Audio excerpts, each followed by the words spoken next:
Falleció ayer tras caer en su moto en el sur de Tenerife. Esta mañana otros 2 motoristas han resultado heridos graves en accidentes en Telde, en Gran Canaria, y en la capital tinerfeña. La DGT está advirtiendo que en lo que va de año han aumentado los accidentes, sobre todo de motoristas y de peatones en Canarias. En los primeros 3 meses de este año ya han muerto 18 personas en las carreteras canarias y es casi el doble que el año anterior. ¿Qué tal a todos? Muy buenas tardes. Ya lo ven, muertes en la carretera que aumentan en toda Canarias, y en San Miguel, en el sur de Tenerife, se ha detenido a una persona que supuestamente mató a otra, Ana Albeldín. ¿Qué más sabemos sobre este caso? El presunto autor de este homicidio y la víctima eran familia. El ahora detenido se encuentra en el cuartel de la Guardia Civil de Playa de las Américas a la espera de pasar a disposición judicial. Es el momento del atraco a un bingo en los Llanos de Aridane, en La Palma. Lo grabó la cámara de seguridad. Un hombre encapuchado asalta, como ven, violentamente al empleado y se lleva todo lo que había en la caja registradora. Por el momento se desconoce la identidad de ese ladrón ni tampoco la cantidad de dinero que se llevó. Y sigue bajando aquí en Canarias el número de hipotecas que se firman a diario. También bajan Baleares, cierto, pero es Canarias donde menos créditos hipotecarios se están firmando mirando el último año. En la capital Gran Canaria hoy hemos visto esto, la puesta de la primera piedra de lo que serán 63 nuevas viviendas de promoción pública. Se van a construir en el barrio del Secadero y esperan estar terminadas en poco más de un año. San Bartolomé de Tirajana, en Gran Canaria, se une a las agrupaciones locales que se desconectan de Nueva Canarias para incorporarse al nuevo proyecto municipalista que impulsan otras agrupaciones y partidos locales. Dicen que dan un paso adelante ante la negativa de la dirección de Nueva Canarias para favorecer la renovación. La dirección de Nueva Canarias dice que ya esperaban esa salida y algunas más que se confirmarán esta tarde. Se vienen con nosotros en la aldea, en Teror, en Moya y en Aruca. Anunciaremos la constitución de una nueva dirección de Nueva Canarias en San Bartolomé, porque Nueva Canarias no se desconecta de Nueva Canarias. Hay personas que han decidido irse.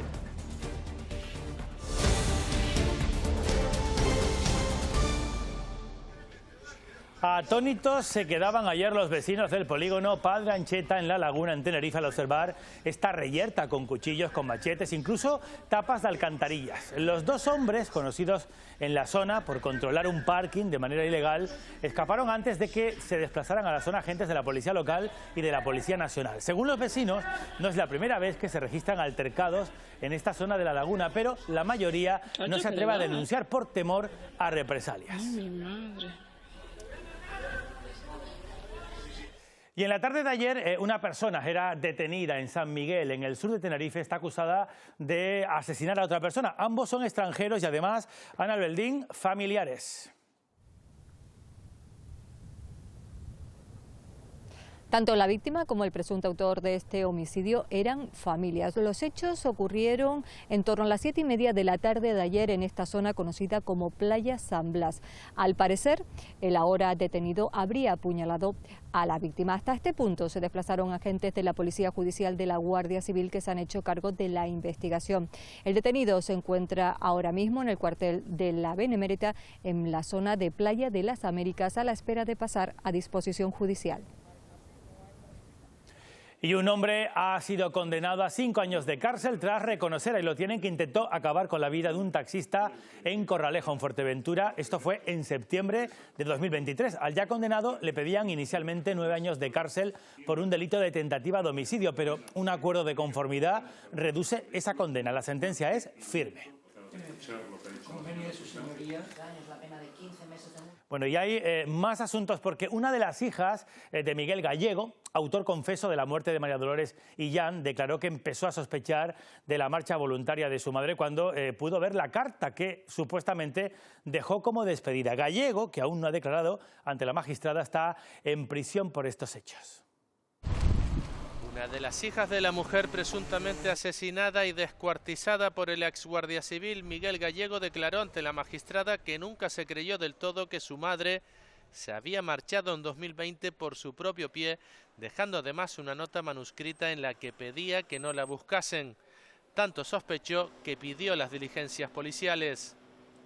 Ostras, yo le dije al abogado cuando vi la carta, esa letra no es de mi madre. Tenía en casa cartas manuscritas de mis padres y al cotejarla con la carta vi claramente que era la letra de mi padre. Fue la pista que alertó a los investigadores y al juez que llevaba el caso y lo que motivó una prueba caligráfica que también determinó que la carta había sido falsificada por el presunto autor del crimen. La hija también declaró haber sido víctima de malos tratos por parte de su padre. A los 15 años me dio la última paliza, pero no un bofetón, sino tirarme al suelo, patearme hasta el punto de mearme encima. Pero la versión de Miguel Gallego no corresponde con una persona agresiva. Es más, según su relato y que defiende su abogado, era un hombre maltratado por su mujer. Eran distintas las ocasiones donde por parte de Miguel Gallego había denunciado a María Dolores. Eran numerosas las ocasiones en las que tuvo que llamar al 112. Según su tesis y la propia confesión de Miguel Gallego, el empujón que derivaría en la muerte de la mujer fue en respuesta a una agresión previa. La fiscal mantiene que fue un asesinato con el agravante de violencia de género. Gallego está en prisión provisional por estos hechos. Y este es el bingo de los Llanos de Aridane, en La Palma. Durante la madrugada del martes, ese hombre accedía al interior y atacó a uno de los trabajadores y logró hacerse con todo lo que había en la caja registradora antes de escapar. Por el momento no hay detenidos, lo que está claro, y lo demuestra la cámara de seguridad, es la violencia con la que actuó en ese robo. Bueno, la siniestralidad se ha disparado en las carreteras canarias. Hoy mismo hay 2 motoristas graves tras sendos accidentes, uno en Gran Canaria, Alicia, y otro en Tenerife. Sí, en esa isla. Además, también fallecía ayer el conductor de la moto que van a ver enseguida tras sufrir una caída en la carretera de Arona, en el sur. La DGT confirma que han aumentado las muertes, sobre todo entre motoristas y peatones. El director general en Santa Cruz de Tenerife nos ha hablado hoy también de los casos de conducción temeraria, como los que hemos visto en los últimos días. Haciendo zigzag en plena TF5 y generando un accidente con 6 heridos, uno de ellos grave. Venías loco. Es la última temeridad al volante en Canarias, pero ¿qué le espera al autor de los hechos? Ese joven de pantalones blancos podrá ser condenado a penas de prisión de entre 6 meses y 2 años y privación del derecho de conducir vehículos a motor, en este caso de entre 1 y 2 años. Si se constata que manifestaba un desprecio a la vida de los otros conductores, esas penas podrían oscilar entre los 2 y los 5 años. Se le podría imputar otro delito por el abandono del lugar de un accidente sin que concurran causas de fuerza mayor. Si se confirma que abandonó el lugar de los hechos. Últimamente, con el auge de las redes sociales, pues estas conductas tienen más repercusión, más difusión. Pero la DGT no ha constatado un aumento de estos casos de conducción temeraria en las islas. Segunda jornada de la Asamblea General de la Comisión de Islas de la Conferencia de Regiones Periféricas y Marítimas de Europa, que se está celebrando en La Palma. Mónica Gómez, la sostenibilidad de estos territorios ha centrado el debate. El Gobierno de Canarias ha aprovechado esta segunda jornada para presentar a la Comisión de Islas su iniciativa de Islas Responsable, creada para identificar propuestas de innovación sostenible que se están llevando a cabo en otras islas o territorios aislados y que están funcionando con el objetivo de poder replicarlas en Canarias, adaptándolas a las singularidades de las islas. Propuestas vinculadas, por ejemplo, a la presión demográfica y a la carga turística para ver qué soluciones se le pueden dar. También en esta segunda jornada se ha aprovechado para comenzar a trabajar en esa propuesta que fue acordada en el día de ayer para crear una ley que limite la compra de viviendas por parte de foráneos. Y es que los datos que baraja el Ejecutivo Regional es que 1 de cada 4 viviendas en las islas son compradas por no residentes. Canarias pone sobre la mesa desafíos como el crecimiento desproporcionado entre islas. Nosotros tenemos islas como Fuerteventura, Lanzarote, que han crecido en 20 años un 100% su población, y tenemos islas que han perdido significativamente población. Con la presencia de regiones ultraperiféricas de todo el mundo, se han abordado en la Comisión Islas preocupaciones comunes y globales. Que tiene que ver con la presión demográfica, que tiene que ver con la carga turística en estos espacios y qué soluciones se les puede dar. Al igual que otros territorios aislados, el archipiélago coincide en la necesidad de aprobar aprobar una ley que limite la compra de vivienda a extranjeros. En la que además se consigue el apoyo de todas las islas. Que parece que es una preocupación muy clara que ahora mismo casi 1 de cada 4 viviendas que se está comprando en Canarias se está realizando por esa compra por parte de extranjeros. En esa mesa redonda también se han marcado tareas de desarrollo sostenible. Descarbonización de este territorio, en esa modificación que hemos hecho de la ley de lucha contra el cambio climático y transición energética. Y se ha creado un observatorio que analice casos de éxitos en otras regiones ultraperiféricas con el objetivo de poder aplicarlos en Canarias. Bueno, la firma de hipotecas diaria ha caído prácticamente en casi el 40% en Canarias frente al aumento del 4% que han tenido a nivel nacional. Canarias es, de hecho, la comunidad en la que más ha bajado, Alicia, el número de hipotecas en el último año. Sí, con esa cifra se refleja una cuestión, y es que hay dificultad para adquirir una vivienda, pero también para alquilarla, con los precios al alza. Hoy han comenzado en Las Palmas de Gran Canaria la construcción de 63 viviendas públicas impulsadas por el Cabildo. Es la colocación de la primera piedra de las futuras 63 viviendas públicas de alquiler que el Cabildo construirá en el barrio de El Secadero, en Las Palmas de Gran Canaria. Para ciudadanos que tengan una renta media baja, que tengan dificultades para acceder a una vivienda porque no pueden acceder por sus rentas a un alquiler en el mercado libre ni a una hipoteca. Los alquileres oscilarán entre los 250 y los 440 euros en función de si tienen 1, 2 o 3 dormitorios. Contarán con garaje y trastero, todo en una parcela de 3.000 metros cuadrados. El Ayuntamiento capitalino asegura tener suelo disponible para seguir construyendo más vivienda pública. Tenemos bolsas de suelo municipal, público, urbano, para construir en torno a 1.000 viviendas, y suelo público municipal urbanizable en torno a 3.000. Invertir en esto no solo es invertir en ladrillos, sino también es invertir en salud para nuestra población. Para su construcción el Estado pone 2,5 millones de euros y el Cabildo los otros 7 millones restantes. Está previsto que las viviendas sean una realidad dentro de 16 meses. El Gobierno planea construir en el sur de Gran Canaria la primera promoción de viviendas industrializadas. Se trata de soluciones de construcción innovadoras con estructuras metálicas que aseguran van a abaratar los costes y también reducir los plazos de ejecución. Entienden que este primer edificio se podrá levantar en 3 meses en lugar de los más de 20 meses habituales. Estará en Juan Grande y se va a destinar a alquiler asequible. Puede ser a lo mejor el primer proyecto piloto que podamos sacar como licitación de vivienda industrializada. Creo que es para 40 unidades o 42 unidades de 42 viviendas y podría ser un resultado, una respuesta que se puede ver en muy poco tiempo. Tenemos que fabricar en Canarias, tenemos que potenciar que el sector de la construcción pueda promover este tipo de actuaciones sin necesidad de importar. Más vivienda, más salario. En esos 3 puntos se van a centrar las reivindicaciones de los principales sindicatos canarios el próximo 1 de mayo, Día del Trabajador. No aprueban el aumento del gasto militar, que creen que va a acabar afectando al estado del bienestar, y exigen que se mejoren condiciones salariales y se facilite el acceso a la vivienda de los trabajadores.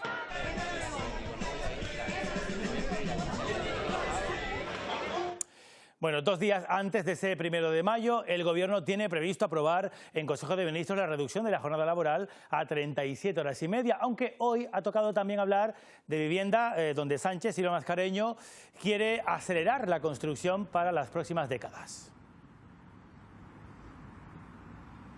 Sí, acelerar la construcción de viviendas, que se construyan más casas en menos tiempo. El objetivo es 15.000 viviendas al año. Para eso se apuesta aquí también por esa vivienda industrializada, en la que no se construye ladrillo, sino que viene semimontada de fábrica.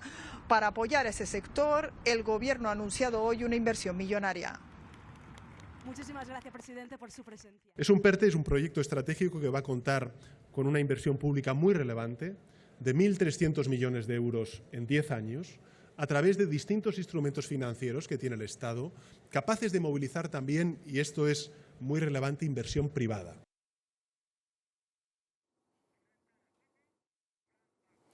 Bueno, Sánchez, Silvia, también ha hablado de vivienda, pero ha evitado pronunciarse sobre la última crisis abierta en el seno del Gobierno de coalición a costa del gasto militar. Sí, no es la primera crisis, pero sí una de las más graves en el seno del gobierno de coalición, esta vez a cuenta de ese contrato firmado por el Ministerio de Interior para adquirir a Israel munición por importe de 6,6 millones de euros. El gobierno ayer incluso vivió un momento muy complicado. Algunos ministros amagaron con salir del Ejecutivo. En concreto, todas las miradas estaban puestas en la ministra de Juventud e Infancia, Encira Rego. Pero hoy las aguas han vuelto a su cauce porque el gobierno ha decidido rescindir de manera unilateral ese contrato de la polémica. He dicho ayer que tienen que rectificar de manera inmediata. Llevo desde ayer en conversación permanente con el ministro Marlaska y con la presidencia de Gobierno. Estamos trabajando para la anulación de este contrato. El vicesecretario de Coordinación Autonómica y Local del Partido Popular ha dicho esta tarde en Las Palmas de Gran Canaria que el gobierno de Pedro Sánchez recula. Primero, dice, con el independentismo y ahora con sus socios de extrema izquierda y que resiste en el Congreso. Elías Bendodo, además, ha pedido distintas dimisiones. Aquí tiene que haber dos dimisiones urgentes. Dos. La ministra Encira Rego urgentemente tiene que irse, se ha puesto en contra de las políticas de aumento del gasto en defensa, tiene que dimitir si es consecuente con lo que dice. Y en segundo lugar, Marlaska. El ministro del Interior debe dimitir porque ha sido desautorizado si al final se confirma la paralización y la no contratación de armamento. A las 7 de la mañana, en la capilla ardiente del Papa Francisco, en la Basílica de San Pedro, abría de nuevo las puertas al público. Desde primera hora, la imagen ha sido esta: miles de fieles haciendo cola para ese último adiós. La afluencia de personas ha sido tal que la Basílica anoche no pudo cerrar. Estaba previsto a las 12, no pudo hacerlo hasta pasada las 5 de la madrugada.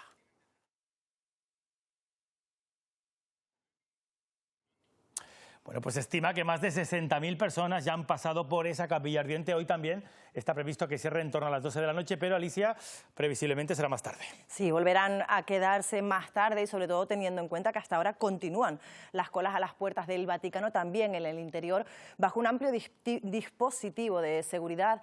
Diego Borbolla, buenas tardes. El pueblo sigue dando el último adiós al Papa. Sí, así es, y lo hace en medio de fe y devoción aquí en la Basílica de San Pedro, en Ciudad del Vaticano, en Roma. Bien daban ustedes el detalle, son 61.000 personas las que ya han logrado entrar a la Basílica de San Pedro para darle el último adiós a su santidad, el Papa Francisco. Han logrado estar a pocos metros del altar. No se descarta que este día se vuelva a aplicar la medida de no cerrar las puertas a las 12 de la noche, sino a altas horas de la madrugada, como ocurrió ayer, que tuvo que cerrar a las 5:30 debido a la cantidad de gente que se aproximaba. Otro punto muy importante a destacar es la presencia ya de 113 cardenales aquí en el Vaticano que hoy participaron en la tercera congregación general para abordar diversos temas, principalmente relacionados con los detalles, los protocolos del funeral que se realizará el próximo sábado, pero también con las ceremonias religiosas posteriores y el punto neurálgico que será el cónclave.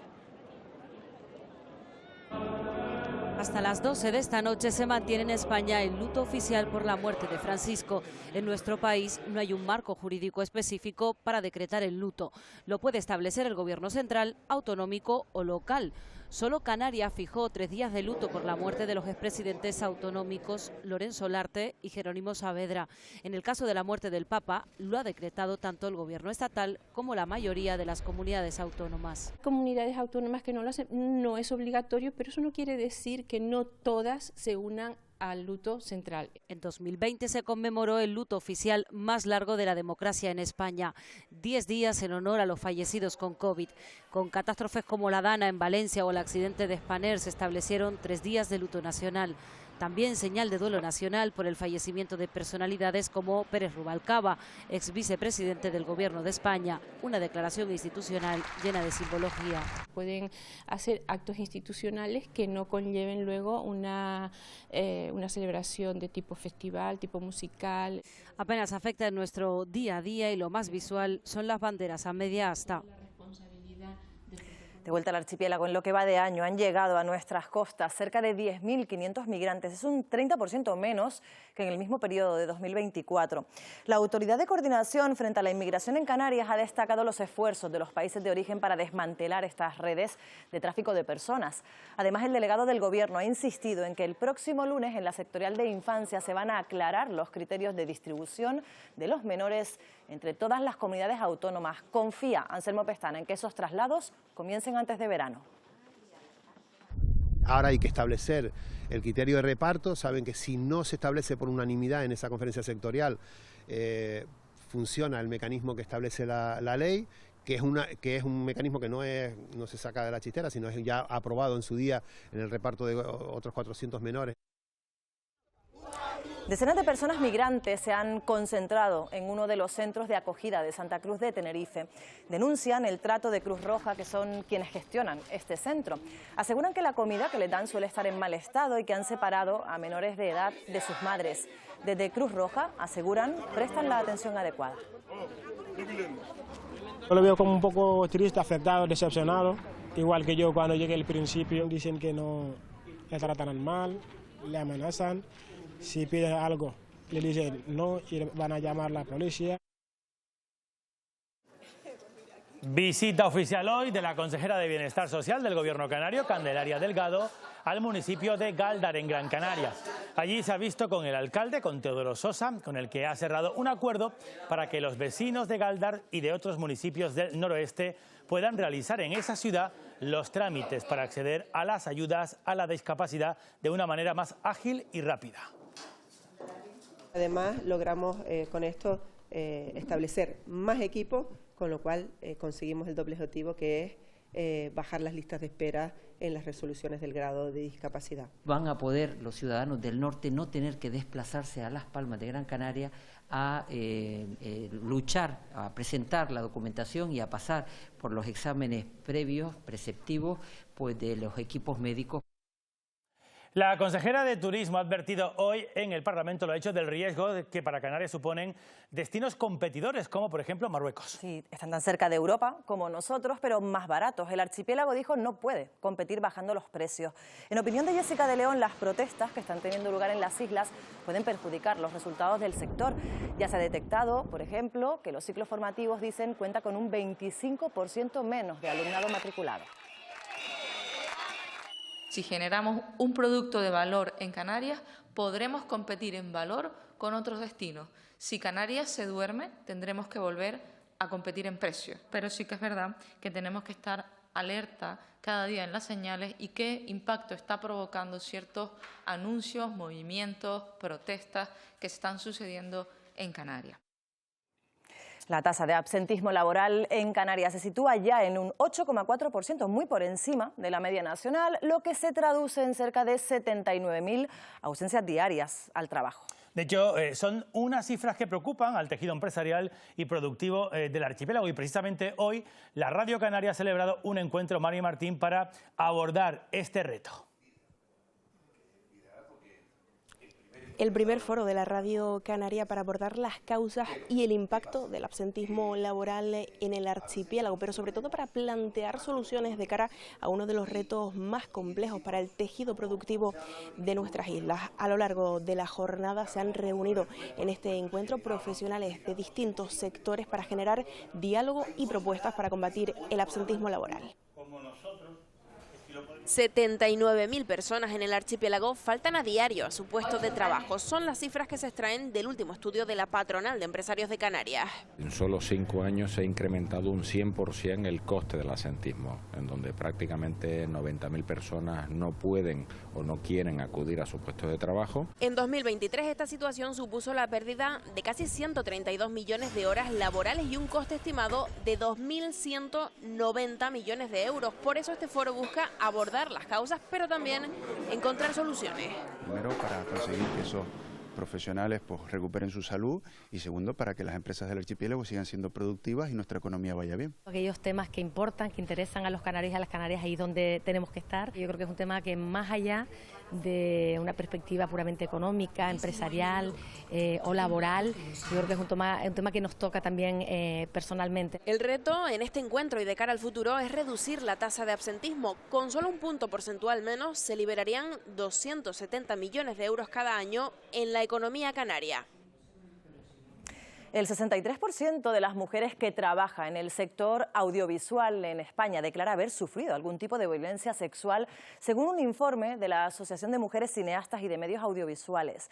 El 27% teme represalias profesionales, lo que evidencia la vulnerabilidad laboral. El objetivo, según la ministra Ana Redondo, es conocer la dimensión del problema y a partir de ahí crear protocolos de políticas públicas para su prevención. Así lo ha anunciado en un encuentro con la Asociación de Cineastas, donde se ha expuesto la necesidad de definir un marco que incluya en todas sus expresiones, como miradas, comentarios, tocamientos no consentidos, insinuaciones o abusos de poder. En nuestra cultura en general, esto nos lleva a la reflexión fundamental sobre el miedo, sobre la imposibilidad de alzar la voz, sobre la necesidad también de la compañía y de ir en conexión con otras mujeres para alzar esa alfombra y conocer realmente lo que está pasando.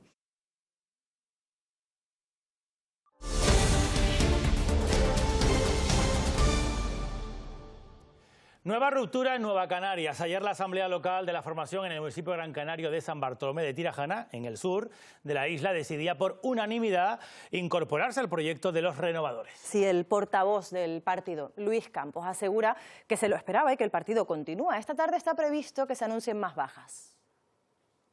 Los 5 concejales de Nueva Canarias en el Ayuntamiento de San Bartolomé de Tirajana presentarán en los próximos días su baja como militantes del partido, aunque continuarán en la oposición. Dicen que llevan tiempo advirtiéndolo y se integrarán en el nuevo proyecto de los llamados renovadores. Somos el 50% de los concejales de Nueva Canarias y el 83% de los que nos presentamos en esa coalición electoral, lo que ya han abandonado la marca. Algunos no se dan cuenta, están llevando hacia el precipicio a la guagua. Anunciaremos la constitución de una nueva dirección de Nueva Canarias en San Bartolomé, porque Nueva Canarias no se desconecta de Nueva Canarias. Hay personas que han decidido irse. Seguiremos asistiendo a algunos cargos públicos más de otros municipios. Es lo que confirma una de las caras más visibles del nuevo proyecto, Óscar Hernández. Vienen con nosotros en La Aldea, en Teror, en Moya y en Aruca. Están trabajando ya con nosotros. Será, dicen, el fin de este capítulo y el inicio de un nuevo proyecto cuyo nombre oficial se presentará en los próximos días. Bueno, y atención porque ya saben que en Gran Canaria están inmersos en plena celebración del Rally Islas Canarias y eso supone cortes en el tráfico, tanto de la capital como también en el resto de la isla. Para que nadie le pille por sorpresa, hoy jueves habrá cortes desde las 4 de la tarde. Se van a llevar a cabo en distintas calles del barrio de Vegueta, también en la carretera del centro y en Triana. Y a partir de las 6 en el entorno del aparcamiento anexo al Estadio de Gran Canaria, en Siete Palmas. Para mañana viernes, esos cortes se van a desarrollar entre las 5 de la madrugada y las 5 de la tarde en las vías que unen Valsequillo con Telde, Valle Seco con Artenara y La Aldea con Mogán. Ténganlo en cuenta. Bueno, pues el cambio de ubicación de una parada del transporte escolar preocupa y mucho además a unas 14 familias del barrio de Las Cuevesitas que está en Candelaria. Sí, porque para ir al colegio, su familia, sus hijos tienen que subir a la guagua en un punto de una carretera muy peligroso, también complicado. En noviembre ya se realizó el cambio y desde entonces han pedido explicaciones, aseguran sin respuesta. Sin marquesinas, sin señalización, sin aceras, con 2 cambios de rasante y lo que es peor, casi dentro de la propia calzada. Así suben a la guagua cada día estos 14 niños. Tienen que cruzar, no hay paso peatones, no hay una marquesina, los niños cuando llueve pues se mojan. A razón de calle, o sea, directamente al lado de las vías de donde pasan los coches. No tienen ningún tipo de seguridad. Desde noviembre cada jornada es un riesgo. Antes la parada estaba a tan solo unos 10 metros, pero según denuncian los padres, la situación no era ni por asomo tan peligrosa como ahora y por eso han planteado otras alternativas sin obtener respuesta. Es peligroso para los niños porque, ya te digo, no hay señalización, hay poco espacio, hay un carril en los 2 sentidos. Aquí no estamos cargando animales ni nada, se cargan criaturas. Creo que hay que buscar una solución. El Ayuntamiento de Candelaria, con competencias en tráfico y obras, es consciente del peligro que existe para los pequeños. Por eso confirman que están tratando de acercar posturas entre todas las partes. Hay que buscar una solución porque asumen que es un riesgo para los niños. Madres y padres del alumnado del CEIP Monseñor Socorro la Antigua en Teror denuncian escasez de electricidad en el centro en los últimos 2 meses. Una situación que afecta al uso de las pizarras digitales y de otras herramientas para la educación. Desde el ayuntamiento aseguran que el centro siempre ha tenido luz y que ni las clases ni el comedor se han visto afectados. Los niños no pueden hacer las cosas con normalidad. Está afectando también al comedor. Muchas veces tienen que comer frío. Se está dando de comer a los niños 100% frigorífico, horno, lavavajillas, cocina, se está usando todo sin ningún tipo de problema. Y desde la semana pasada estamos pendientes de que Endesa resuelva. Casi 100 litros por metro cuadrado cayeron en algunos puntos de Lanzarote hace casi 2 semanas y en algunas zonas continúan ahora las labores de limpieza. De hecho, es el caso de Costa Teguise, uno de los núcleos más afectados, donde residentes y también turistas intentan recobrar poco a poco la normalidad. Ya han pasado casi 2 semanas desde que Lanzarote sufriera las fuertes lluvias. El paso de las mismas aún sigue siendo palpable en lugares como este, en Costa Teguise. Las labores de limpieza aún continúan. Hay que volver a ver las imágenes de cómo estaba la localidad de Costa Teguise en esos días y cómo está ahora. A priori, lo peor ya ha pasado. En esta segunda fase, los trabajadores municipales se centran en otros detalles. Lo que nos queda ahora es las zonas ajardinadas, que todavía hay zonas ajardinadas que tienen barro, y eso pues también estamos desde el área de jardines intentando sacar rofe para poder empezar a poner, como ya se hizo en la playa de las Cucharas. El rastro de las intensas lluvias son más que evidentes en algunos establecimientos hoteleros. El Hotel Salinas está cerrado actualmente, a ellos les llevará un poco más porque tienen que arreglar todo lo que es la parte eléctrica, que es lo que han perdido, y el HD, que también fue el hotel más afectado, pero ellos tenían un proyecto de obras de mejora para el hotel y lo que han hecho, lo que van a hacer es adelantar esas obras. Y el agua, que tanto daño causó, también regala momentos mágicos como el verde que brota de esta maleza, que siempre fue negra o marrón. Bueno, y en El Hierro preocupan las obras del Sendero de Ginama, uno de los caminos más emblemáticos que tiene la isla. Tras los desprendimientos de los últimos días, se pone en duda que esté operativo, que esté preparado para la bajada. El terreno estaba muy seco y al empaparse por las numerosas lluvias caídas estas últimas semanas se han producido varios desprendimientos. El mayor ha afectado a unos 20 metros de este sendero. Recordemos que Ginama lleva cerrado desde diciembre del 2022 por derrumbes. Desde febrero de este año se trabaja a destajo para que este camino pueda abrir de cara a la próxima bajada. Los últimos acontecimientos han retrasado estas obras, pero se espera que esté operativo el próximo mes de julio. Esa es la prioridad ahora mismo del Cabildo, el que el sendero pues esté habilitado para el día que suba la Virgen al encuentro con San Andrés, y bueno, estamos poniendo todos los recursos para que pueda estar operativo, y si no es así, pues tener un segundo plan B. Estaremos trabajando para tener ese plan B en caso de que no pueda ser. Convertirse en una ciudad de los 15 minutos, ese tiempo para llegar a tu destino a pie, es una de las transformaciones a las que aspira Santa Cruz de Tenerife. Para conseguirlo, hoy se ha celebrado esta primera jornada internacional Ciudad 360 grados, en la que se ha debatido sobre distintos modelos y sobre estrategias para conseguir una ciudad completamente verde. Lo que pretendemos es construir hojas de ruta para diferentes sectores que nos permitan hacer las cosas bien en los próximos 20 años. Y para eso necesitamos de la aportación de lo que ha ocurrido ya en otros sitios para también mejorar nuestra ciudad. Países como España y en lugares como estos, una isla en el Atlántico, que el cambio climático es una amenaza muy real. Exceso de autos, exceso de cemento, pérdida de zonas verdes y sobre todo falta de lugares de proximidad. Más cosas, porque los socorristas de La Oliva en Fuerteventura llevan más de un año pidiendo mejoras en el servicio, pero aseguran que en todo ese tiempo nada ha cambiado. A las puertas del verano y con el aumento de los bañistas temen por su propia seguridad y la de los usuarios de las playas ante la falta de efectivos. Esta es la playa de La Concha en El Cotillo, es una de las más visitadas y transitadas en el municipio de La Oliva, y hoy su torre de vigilancia, su torre de seguridad va a permanecer cerrada porque no hay efectivos suficientes para realizar el servicio. Ayer se cerró la playa del Burro, antes de ayer igual. La plantilla actual no llega ni a la mitad de lo que requiere el servicio. Hoy somos para todas las playas de La Oliva 8 o 9 socorristas. Por ejemplo, para grandes playas con una longitud de 8 kilómetros se necesitarían 12 socorristas. Reclaman mejores sueldos y condiciones laborales, cobran el salario mínimo y se juegan a diario la vida en el mar. El 80% de la afluencia de esta playa son turistas extranjeros y no conocen el océano Atlántico, entonces no saben nada de corriente y esto es un problema muy grande. Desde el Ayuntamiento de La Oliva aún no hemos recibido respuesta ante esta reivindicación en torno a la seguridad de sus playas. El Cabildo de Reña saca a licitación la repavimentación del tramo de carretera entre el aeropuerto de Los Cangrejos y el cruce de Tejeleiras. El presupuesto que se destinará a las mejoras supera los 3 millones de euros. El Ayuntamiento de Vallehermoso aprueba la adjudicación de los lotes 1 y 3 correspondientes al proyecto del área de restauración y rehabilitación del casco del municipio, una actuación que supone una inversión cercana a los 800.000 euros. Por su parte, el lote 2, con un presupuesto estimado de 350.000 euros, continúa pendiente de adjudicación.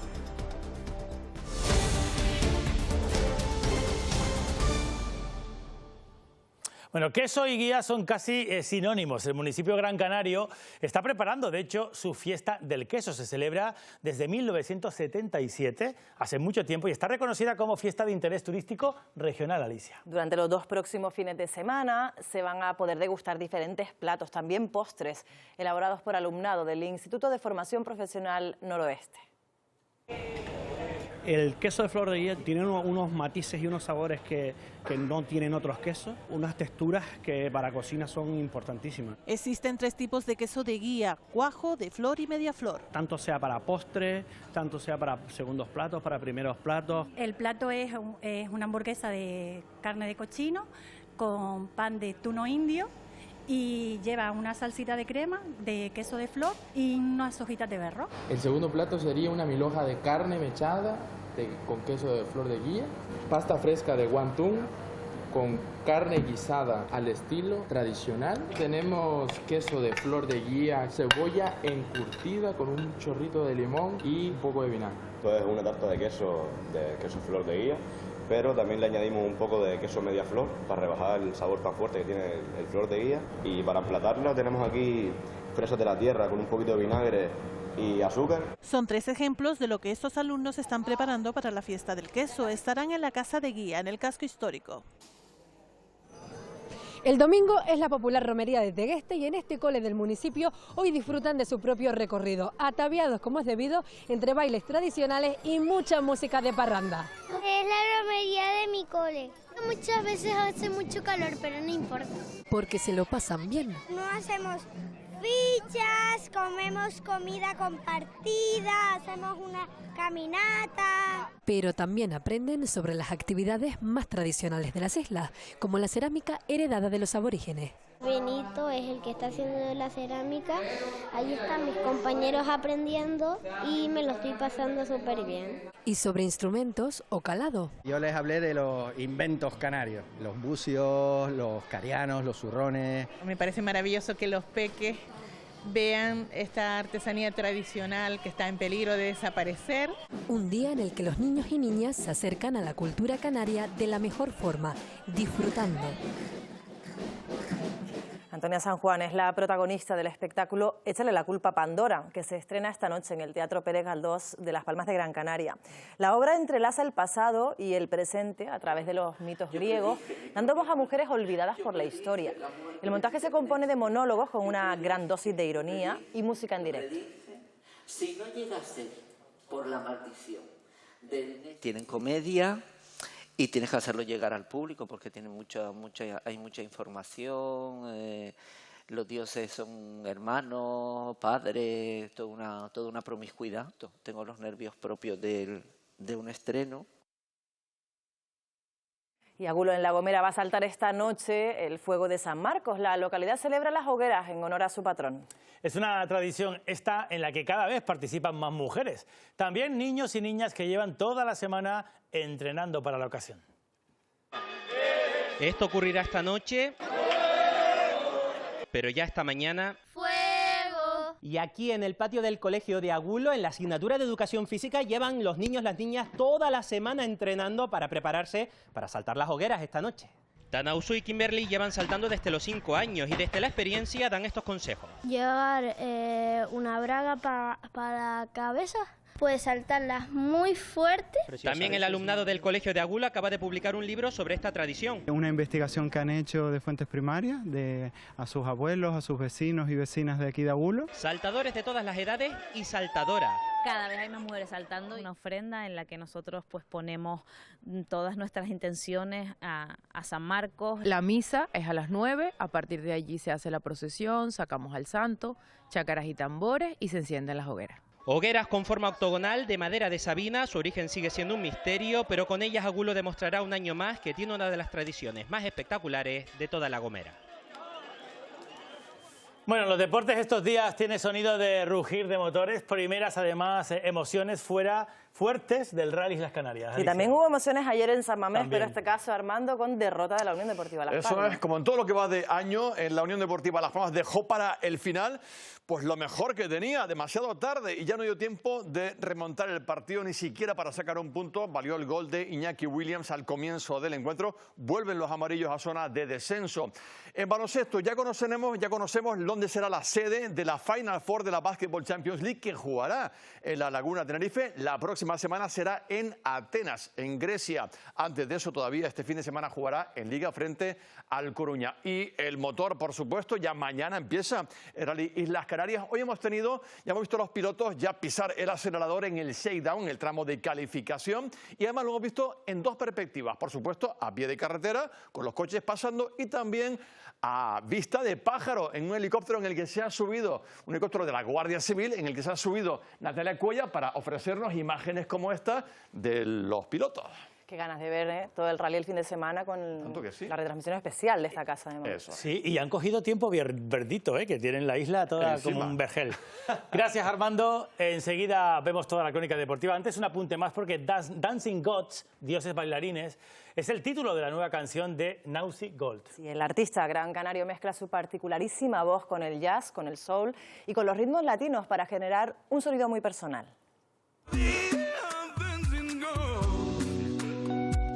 Es el primer adelanto de su último disco, que tiene prevista su salida a la venta a finales de este año. Con él les dejamos.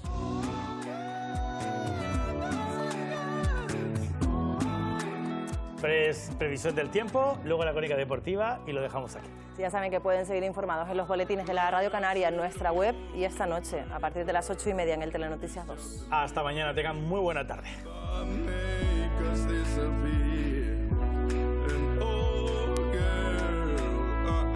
Much to say.